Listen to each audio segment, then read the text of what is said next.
Chelad saint Stephen Basania public സ്കൂളിന്റെ 26ാം വാർഷികം വിപുലമായ പരിപാടികളോടുകൂടി ആഘോഷിച്ചു. ചടങ്ങിന്റെ ഉദ്ഘാടനം കോതമംഗലം MLA ആന്റണി ജോൺ നിർവഹിച്ചു. ചെയർമാൻ ശ്രീ എൽദോസ് ഇലിയാസിന്റെ അധ്യക്ഷതയിൽ നടന്ന പൊതുസമ്മേളനത്തിൽ secretary Shri Eldhose K Paul സ്വാഗതം ആശംസിച്ചു. കോതമംഗലം MLA ആന്റണി ജോൺ ചടങ്ങ് ഉദ്ഘാടനം ചെയ്തു. ഒരു തികഞ്ഞ ഗ്രാമീണ മേഖലയാണ് ഈ ചേലാടും പരിസര പ്രദേശവും.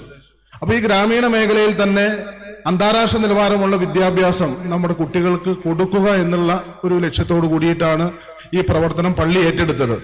അങ്ങനെ ഒരു നേതൃത്വം പള്ളി വഹിക്കുമ്പോൾ നാട്ടുകാരുടെ വലിയ സഹകരണം, ഇപ്പൊ സൂചിപ്പിച്ചു, ഏതാണ്ട് 1000-ലേറെ കുട്ടികൾ ഹയർ സെക്കൻഡറി വരെ ഇവിടെ പഠിക്കുന്നു എന്നുള്ളത് നമ്മൾ പ്രത്യേകം കാണേണ്ടതാണ്. ഈ സ്കൂളിലേക്ക് കടന്നു വരുന്ന ആർക്കും വളരെ പ്രകടമായി കാണാൻ കഴിയും.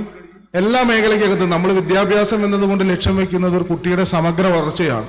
അപ്പൊ കുട്ടിയുടെ സമഗ്ര വളർച്ചയ്ക്ക് ഉതകുന്ന തരത്തിലുള്ള വിദ്യാഭ്യാസ പ്രവർത്തനങ്ങളാണ് പിന്നിട്ട കാലങ്ങളിലൊക്കെ നമ്മുടെ സ്കൂളിൽ ഇവിടെ സംഘടിപ്പിക്കാൻ വേണ്ടി സാധിച്ചിട്ടുള്ളത്. യെരുശലേം ഭദ്രാസനത്തിലെ പാർത്തിയക്കൽ വികാരി അഭിവന്ദ്യ തോമസ് മോർ തിമോസിയസ് തിരുമേനി അനുഗ്രഹ പ്രഭാഷണം നടത്തി.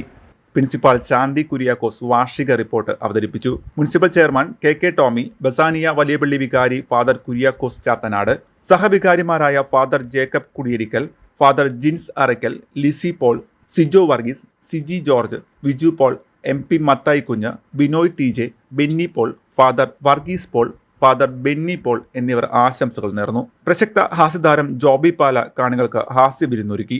തുടർന്ന് കുട്ടികളുടെ കലാപരിപാടികൾ നടന്നു. കുമാരി ദിയ എൽദോസ് ചടങ്ങിന് നന്ദി അർപ്പിച്ചു.